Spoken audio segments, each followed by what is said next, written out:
Hello, everybody. Welcome to another episode of the Everything Medicare Podcast. Happy Memorial Day. Today is May 27th, 2019. I'm your host, Christian Brindle, where every single week I bring you a couple of podcasts where I discuss your Medicare, your Medicaid, your Social Security, and everything that has to do with that golden age called retirement. I'm a Medicare expert. Been doing this for multiple years now. In Utah, I was born and raised around the Medicare industry, with my dad being a Medicare expert for about 30 years now, my entire life, and I grew up around this stuff, folks. If this is your first time listening, I hope you really enjoy this, and I hope you get a lot out of it. If you want to know more about Medicare basics and the basics of Medicare, I will do more episodes about that in the coming weeks, but we've done so many episodes early on in the podcast about it. Go back and listen to some of those if you want to know about Medicare Part A, B, C, D, and everything in between.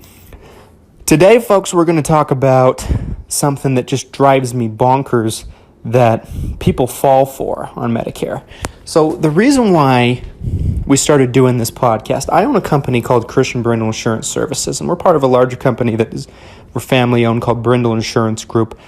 We're subsidiary, and through our entire company's history, my own and Brindle Insurance Groups, and just us as an organization as a whole, we have been in this business and in this industry of Medicare to work with people in a positive way, to help people with their Medicare, to make things easy for them, and we never want to see anybody fall for something.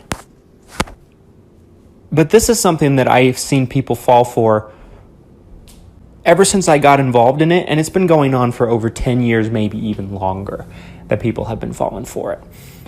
And it's quite simple.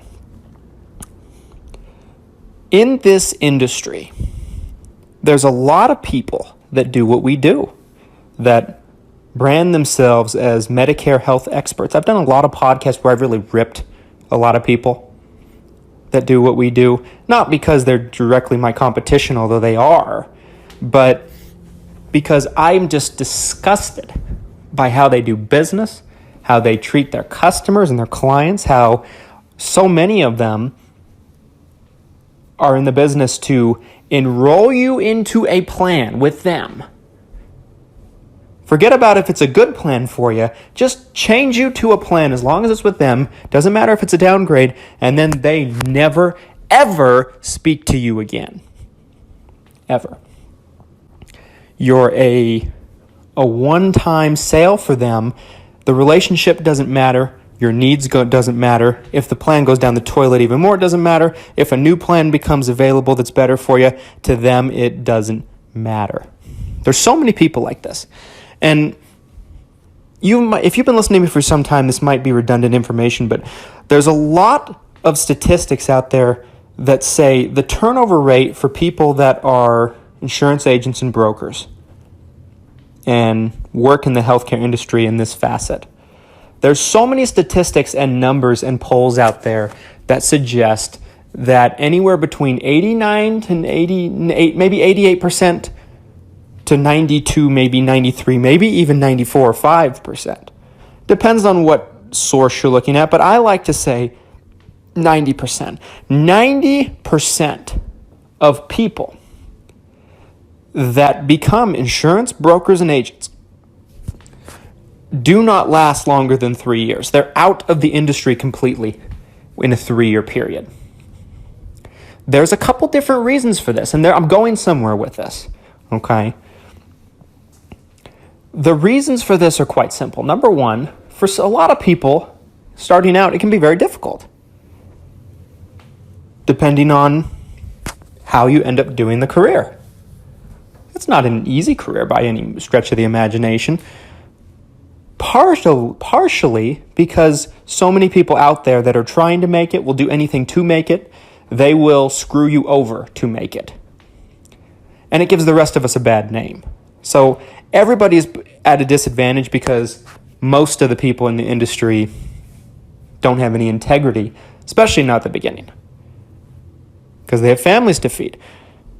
And I understand you have families to feed, but the reason why they don't make it is because they're not doing the business ethically. Their customers don't stay with them. Their clients don't stay with them because they don't take an interest in doing what's best for their clients. They think they need to do whatever's possible to make it, and they're doing the opposite of what's going to cause them to stick around. So that's number one. Number two, the teaching for these agents is so bad by some of these large companies. I mean, they're put in basically boiler rooms, calling people. Not that I have anything against calling people, that's neither here or there. I'm not going to comment on that. But I think people that do sales, car insurance salespeople, there's two types of them. There's the slick car insurance salesman that's just trying to make a buck. No matter what, he'll say anything to get you to sign in the dotted line, whether it's good for you or not. And then there's the type of people that, yes, they need to make a living, but they do it through assistance-based sales. Assistance-based sales means you're helping people, you're actively showing them and explaining to them what they're looking at, and you don't try to push something on them that's not good for them, and that's not good for them. Two types of people. Most people fall in the first category. Most people fall in category number one. And so there's a lot of results of this. I mean, the first result of this is, like I said, depending on the source you look at, anywhere between 88% and 95% of insurance brokers are out of the business in a 3-year period. I'm far beyond that 3-year period. Don't worry. I'm an outlier in that regard just because I'm still here. Okay. Number two, you have millions and millions of people on Medicare that aren't on the right plans, and they've just been screwed over by their agents. Maybe their agent wanted to keep up with them, but they didn't last. I mean, you could have a good agent if he retires, gets out of the business, dies, whatever the case may be. The plan's going to change. It's not going to be good for you forever. It might be good for you for a while. It's not going to be good for you forever. So if you have a good agent and he doesn't make it, he's all of a sudden a bad agent because he didn't make it and he's not there to keep up with you. That's part of being a good agent. You can be the best agent ever in the first year for somebody, but keeping up with people is vital. Returning people's calls, being available for people, huge. So we see a lot of different results due to this.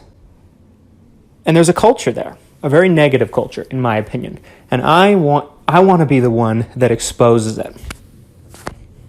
Not the only one that's exposing it. There's some people out there doing a great job, others that are kind of waving the flag along with me. But it needs to be exposed, and you need to know about it.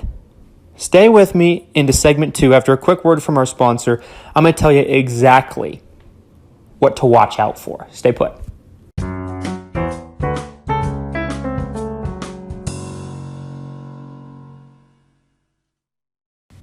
Welcome back, folks. Thanks for sticking with us. Welcome to segment 2 of this week's Everything Medicare Podcast. Hope you're having a wonderful holiday, and I hope you had a wonderful holiday weekend. Folks, this week we're talking about the one thing that I see people fall for in terms of advertisements that just primarily aren't true. It's very, very simple, folks. If you're on Medicare, and if you watch television, if you are on social media, you've probably seen one of these advertisements. You probably have even got something in the mail because they target you based on your age. And that is what it is, But basically, the one thing that I see people fall for that's ridiculous is when they see an advertisement that says Medicare changes coming soon that may affect you. Now, the way that there's some of these get away with this because they're technically legal, because Medicare does in fact change. It's not wrong, but they don't put it into perspective. Medicare changes every year. I got news for you. If you've been on Medicare for 10 years, Medicare has changed every single year you've been on it. And then let's say you've been on Medicare for 9 years. This is year 10. In year 10, you see a commercial that says huge Medicare changes coming. Your mind starts to race. You think that it has something to do with the White House, who's the president, the upcoming election, blah, blah, blah. And it doesn't. Medicare changes because everything changes in the insurance industry. Insurance companies change their products, their prices, their benefits. Medicare is no different. Medicare goes through certain changes. They cover different things than they used to. They don't cover things exactly the same as they always did. They add things on to what they're covering. Prices go up. Premiums fluctuate.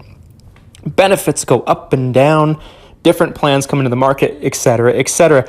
But you need to be aware of them. But these are just advertisements, folks. They're not looking to educate you. They're looking to scare you, number one. Number two, draw you in, get you to call them because you're scared.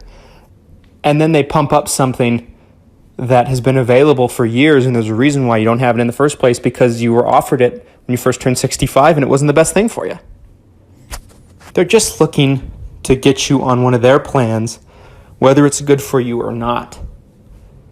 It's so misleading. It's so ridiculous because they don't put into context Medicare is changing. They don't tell you what. First of all, there's a reason for that. They want to draw you in. If they told you how Medicare was actually changing, there's no way anyone would fall for this. But they do it because it's an advertisement. I get it. They're trying to get eyeballs. They're trying to get attention. I understand. I'm not dumb. I'm not naive. But this fools so many people. There's a plan that's been in your marketplace. There's a plan that's been in your market, your state, for 5 years. And you call them up. You say, oh, well, this plan's available. They make it sound like it's a brand new thing. And you just qualified for it today that you never did before. Bogus. Tons of insurance agencies, insurance companies, TV commercials, Facebook ads, everything do this. Watch out for it. I'm not saying that if you hear about Medicare changes that you should just blindly ignore it because Christian said so. No, that's not what I'm saying. What I'm saying is don't be afraid to ask questions and do not blindly just accept these things. Medicare does change. Medicare is always changing. But they pump it up like Medicare is turning into a completely different thing because of the presidency or an election or something like that, and it has nothing to do with that. It's deceitful, and it keeps people in the dark so that they can be putty in this company's hands, whoever's doing it. There's been insurance agencies that have gotten busted recently. I'm not going to say the name of it, but a huge insurance agency in California. They got fined $25,000, which for them was nothing.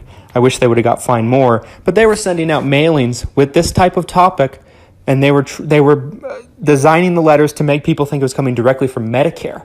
This is the low level that these kind of organizations will sink to fool you.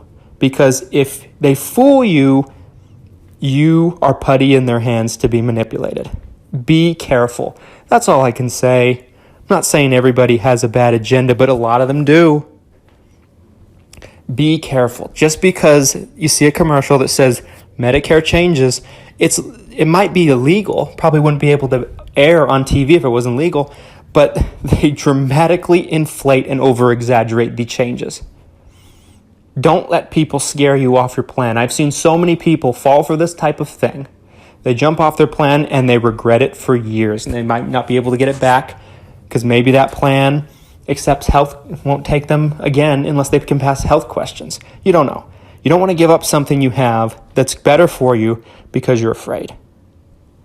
Make sure you're getting all the information, all the details. If you work with a company like mine, you will.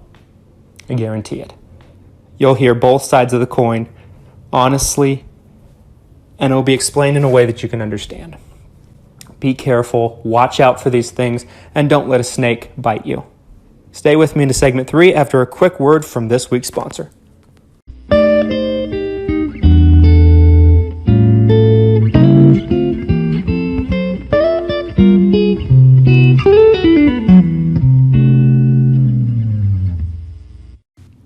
Welcome back, folks. Thanks for sticking with us. And I know this episode was a little shorter than our normal scheduled program, so I appreciate you being patient with us.